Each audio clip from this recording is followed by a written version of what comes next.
The moment I saw her holding my daughter's prosthetic arm like it was trash, something inside me snapped. Emma stood, frozen tears streaming down her face as Janice yanked at it with no shame right there in broad daylight. Behind us, the roar of 200 bikers closed in, and I knew this was the day everything changed. Picture this. You're out in the garage, elbows deep in a '67 Mustang Fastback, when your 13-year-old daughter pops her head out the side door to ask if you've seen her sketchbook. You point to the bench where she left it this morning, wipe the grease off your hands, and smile at the sound of her humming as she heads to the backyard. It's one of those rare calm days in Maple Glen, our small tree-lined suburb just outside Harrisburg, Pennsylvania. The kind of place with lemonade stands in the summer Halloween parades in the fall, and neighbors who wave at each other from freshly painted porches. Or at least it used to be that kind of place, before Janice Holloway moved in.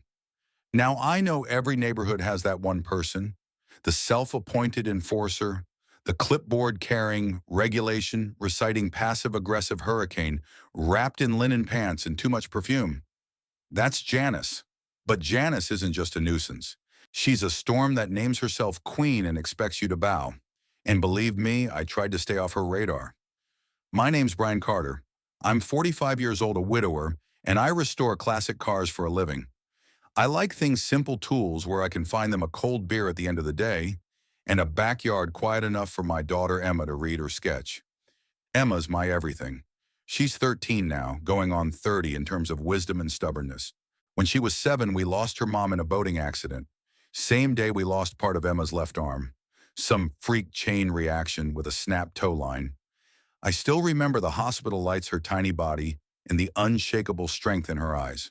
We got through it, one long step at a time. These days she wears a custom prosthetic with a lotus flower etched into the casing. Her choice. Said it reminded her that something beautiful can grow from mud. I couldn't argue with that. To her, the arm isn't just a tool, it's part of her identity. But to Janice Holloway, it was apparently a crime against neighborhood aesthetics. It started small, the kind of nitpicking you could chalk up to an overzealous neighbor. I was trimming the hedges when she first introduced herself. Late 50s, pressed khakis hairset like she slept upright. You know the bylaws state that hedge height should not exceed 4 feet at the peak, she said before I'd even said hello. I smiled, nodded, kept trimming. A week later, she flagged me down while I was pulling into the driveway. Said my garage paint was eggshell when it should be colonial cream. I laughed thinking she was joking. She wasn't. Next came the noise complaint about the Mustang's engine, even though I only rev it once in a blue moon and never past 7 p.m. But the real trouble didn't begin until she noticed Emma's prosthetic arm. Emma likes to take it off when she's in the backyard, especially when she's sketching or cleaning it. She props it carefully on the table while she draws usually floral designs, anime characters, or sometimes reworks the lotus tattoo. One afternoon, I heard the doorbell ring while I was changing the oil on a '72 Chevelle.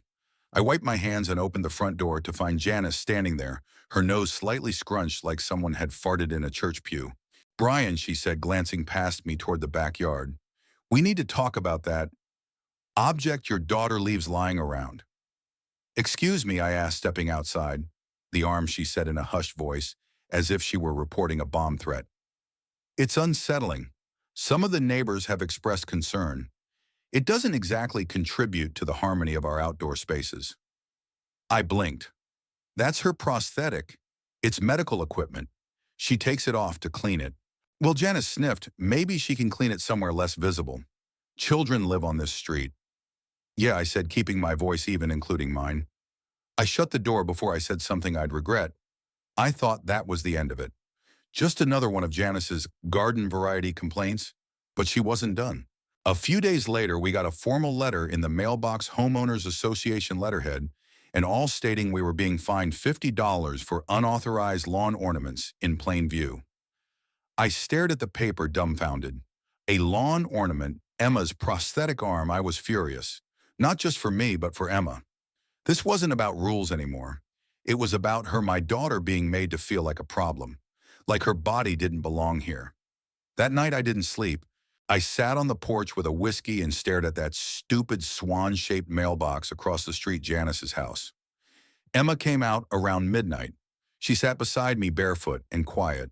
She called my arm an ornament, she said like it didn't surprise her. You heard, I asked. She nodded. Maddie's mom told her what Janice said at yoga. You okay? No, she said, but I will be. I reached out, wrapped my arm around her shoulder. We don't have to take this. We'll fight it. She leaned her head on me. Can we just ignore her? I wanted to say yes, but something in my gut told me this wasn't going to go away. Emma was already quieter than usual. She stopped sitting in the backyard. She started cleaning her prosthetic behind closed doors. Her spark was dimming, and I hated that I couldn't stop it. Then came the second letter. This time it cited multiple infractions, including repetitive mechanical noise, unsanctioned exterior color schemes, and again offensive decorative items with human likeness. I showed it to Emma. She stared at the words like they were written in fire. Is this who we are now, she asked. Some HOA eyesore. Not on my watch, I said, but even as I said it, I could feel something shifting. This wasn't just about lawn height or color codes. This was personal. Janice didn't want us here, and suddenly our peaceful cul-de-sac didn't feel so peaceful anymore. The final straw came 1 week later at the monthly HOA meeting. I didn't usually attend those, mostly retirees arguing about mailbox paint, but Emma wanted to come. Said she needed to see for herself. We sat in the back half listening as Janice droned on about hedge heights and acceptable Halloween decorations. Then she cleared her throat and said, we have one more issue to address: certain residents displaying medical devices in public view. It's upsetting to children and detracts from the visual unity we strive for. My stomach turned. Emma stared at the floor, her jaw clenched. She didn't say a word the entire ride home. But later that night, I found her prosthetic in her closet, zipped inside her old school backpack. She was trying to hide it. From Janice. From herself. That's when I knew. We couldn't stay quiet. Not anymore. Because if we let this go, if we let Janice define what's acceptable, what's beautiful, then what message are we sending to our kids? That they should shrink to fit into someone else's idea of normal? Hell no. I tucked the arm back into its case and knocked on Emma's door. Hey, sweetheart, I said. We're not letting her win. Not this time. She looked up at me, eyes wary. What are we going to do? I gave her a small smile. We're going to remind Janice that this street belongs to all of us, especially the ones who fought to stand tall. She didn't smile back, but I saw a flicker of light behind those tired eyes. A spark, the kind you see just before the fire. That was the night everything changed. That was the night the plan started forming. But first we had to get through what came next. The theft, the footage, the moment Janice Holloway crossed a line she could never uncross. And when she did, well, let's just say she had no idea what kind of storm was coming. Because this family, we don't back down. Not ever. If I had known what the next morning would bring, I would have sat a little longer on that porch with Emma the night before. Would have let the stars hang above us just a bit longer before the storm broke. Because the next day, that was the day it all changed. The day my daughter's quiet strength met the cruel force of a neighbor who didn't know when to stop. It started with silence. Emma usually hums when she's outside, some mix of indie rock and Studio Ghibli soundtracks, especially when she's sketching or cleaning her prosthetic arm. But that morning, nothing, just stillness. I stepped outside with 2 mugs of hot chocolate, hers, light on the sugar, mine, heavy on the coffee, and found her standing by the picnic table, eyes wide, hands trembling. It's gone, she whispered. I followed her gaze to the bare wood surface where her arm usually sat when she cleaned it. The lotus flower casing her favorite microfiber cloth, the polish, everything gone. Did it fall? I asked, already scanning the grass. Emma shook her head slowly. I put it here 10 minutes ago. I went inside to grab my markers and... Her voice cracked. It's gone, Dad. We tore through the backyard. Bushes, garden beds, even the compost bin. Nothing. I even checked the alleyway behind the fence, hoping it was some twisted prank. But deep down, I knew better. Someone had taken it. And in a neighborhood of well-trimmed hedges and neatly labeled recycling bins, there weren't many suspects. That's when Mr. Ronald waved us down from across the street. He's in his 80s, walks with a cane, always smells faintly of peppermint. Brian, he called. Something weird this morning. Around 9 or so, that Holloway woman Janice, she was back near your fence. Thought she was trimming something, but she bent over your picnic table, grabbed something, and rushed off. My jaw clenched. You sure saw it clear as day. Looked like she was carrying a limb or something. Had a big flower on it. My stomach dropped. Emma stood beside me, frozen. She heard every word. I thanked Mr. Ronald and walked her back to the house, trying to keep calm. But inside I was burning. That woman, she didn't just steal something physical. She stole a piece of my daughter. Something sacred. Something she had fought like hell to accept and embrace. I left Emma in the living room and marched straight to Janice's door. I knocked hard once, twice, then again louder. Finally, she opened it, her usual oversized sunglasses perched on her head like a tiara. "Brian," she said, voice syrupy and sharp. "What a surprise. Don't play games," I said flatly. "Did you take my daughter's prosthetic arm?" Her expression twitched, just for a second, but I saw it. Then she rolled her eyes. "I have no idea what you're talking about." "That's quite an accusation. Mr. Ronald saw you." "Mr. Ronald is nearly blind," she snapped, suddenly cold. "If you continue this harassment, I'll call the police. This is slander." I didn't bother responding. Her smugness was like a punch to the gut. I turned and walked away, fists clenched. Back at the house, Emma sat on the couch, curled in on herself. Her eyes met mine. "She has it, doesn't she?" I nodded. "We'll get it back," I said, kneeling in front of her. "I promise you, kiddo. But we're going to do this smart." I spent the rest of the day calling the police, only to be told, of course, that unless we had concrete evidence, it was a civil matter. My front yard cameras were worthless. They didn't face the backyard. I felt helpless. And I don't do helpless well. That's when I remembered Diane. She lived directly across the street and had recently installed a new security camera system. I walked over, knocked on her door, and explained everything. Diane didn't hesitate. "Let's pull it up." Her screen loaded footage from that morning. And there she was, Janice Holloway.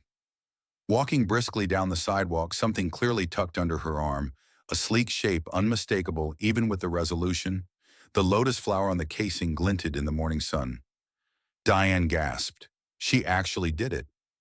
I stared at the screen, jaw tight. "She stole a piece of my kid." "You want a copy?" she asked. I nodded. "I need it." But even with the footage, I knew Janice wouldn't back down quietly. That's not how people like her work. They double down, twist facts, hide behind bylaws and threats. She needed a wake-up call, something bigger than a police report, something louder than another angry conversation. That night I sat in my garage, staring at the footage on repeat, the flicker of my old fluorescent lights, bouncing off chrome bumpers and wrench sets. And I thought about the people I knew, real people. People who understood loyalty, brotherhood, justice, steel bloom riders. My crew. We weren't some outlaw gang. We were veterans, mechanics, nurses, teachers brought together by the road and a love of engines. And if there was ever a moment for them, this was it. I sent one message: "Need backup." Someone stole Emma's arm, and I've got proof. Within the hour, my phone lit up like a Christmas tree. Big Tom, 6'5", soft heart, loud pipes. "Say when." "Lacey rides a Triumph Works in trauma, ER. I'll bring the whole squad." "Joey, my best friend since high school. We riding loud or peaceful, legal?" I replied. "Loud, but legal." I spent the next day laying groundwork. Talked to a friend at the city office, confirmed that a peaceful assembly under 300 people didn't require a permit as long as we stayed off private property. Then I started organizing. Logistics, routes, parking, crowd control. I wasn't just staging a protest, I was building a statement. That evening I sat Emma down, showed her the footage. Her face went pale, then flushed with anger. "She really took it," she whispered. "She walked away with it like it was nothing." I nodded. "But we're not letting her win." She looked at me with those big stormy eyes. "What are we going to do?" I smiled. "We're going to remind her what happens when you mess with the wrong family." Emma didn't laugh. Not yet. But I saw something shift. Her chin lifted, her spine straightened. "Can I be there front row?" I said. "Right beside me." Later that night, I wheeled out my Harley Midnight Black with a silver bloom etched onto the tank in honor of Emma's design. I checked the oil, tightened the chain, cleaned the chrome. I wasn't just polishing a machine, I was preparing for war. The next morning, I finalized every detail. Diane had agreed to bring her projector. Several neighbors, fed up with Janice's reign, offered to help manage traffic and keep things orderly. Word was spreading, fast. By afternoon, even the mailman knew what was coming. As the sun began to set, the street grew quiet, a calm before the roar. Emma stood beside me on the porch wearing a hoodie and a soft smile. "You really think this is going to work?" she asked. I wrapped my arm around her. "Oh, it's going to do more than work. It's going to shake this whole neighborhood awake." And just like that, the rumble began. One by one, headlights turned the corner. Chrome flashed, engines growled. Leather jackets and denim vests rolled up like a wave of thunder. 200 bikes, steel bloom riders, unity forged in horsepower, and at their head, me and Emma, ready to take back what was ours, ready to stand, ready to make the queen of the HOA finally answer for what she stole. The rumble started slow, a low growl in the distance like a summer storm rolling in. And then it built one engine, then 5, then 50, until the whole street buzzed with the unmistakable roar of 200 motorcycles crawling into Maple Glen. Chrome shimmered under the streetlights. Leather jackets reflected glints of sunset gold. Exhaust fumes, the scent of motor oil, and the hum of raw horsepower filled the air. And at the center of it all, me and Emma front and center. She rode with me perched on the back of my Harley, her hoodie pulled low, and her prosthetic missing her arm tucked into her lap like a wound she refused to show. But her eyes steady, sharp. She knew this moment wasn't just about getting her arm back. It was about taking back her dignity. Our cul-de-sac, once quiet and prim, now looked like the opening scene of a revolution. Neighbors peeked from windows. Porch lights flickered on like the opening act of a stage play. Kids clung to their parents. People stepped out in robes and work boots, phones already in hand to record the madness. The steel bloom riders lined up in a perfect semicircle around Janice Holloway's house. Her swan-shaped mailbox looked out of place, too delicate, too smug. That's how bullies build their kingdoms. They make them pretty on the outside and hollow at the core. I stepped off my bike, took the megaphone Joey handed me, and faced the house I'd come to despise. "Janice," I said, my voice echoing through the speaker, clear and level. "This is Brian Carter. We're here to resolve an issue." The crowd murmured. Some chuckled nervously. Others muttered, "Oh boy," under their breath. Engines idled behind me, like a thundercloud waiting for a strike. "You took something that doesn't belong to you," I continued. "A medical device, a prosthetic arm. You walked into my yard and stole it, and we have it on video." Silence. Curtains twitched. The porch light flicked off.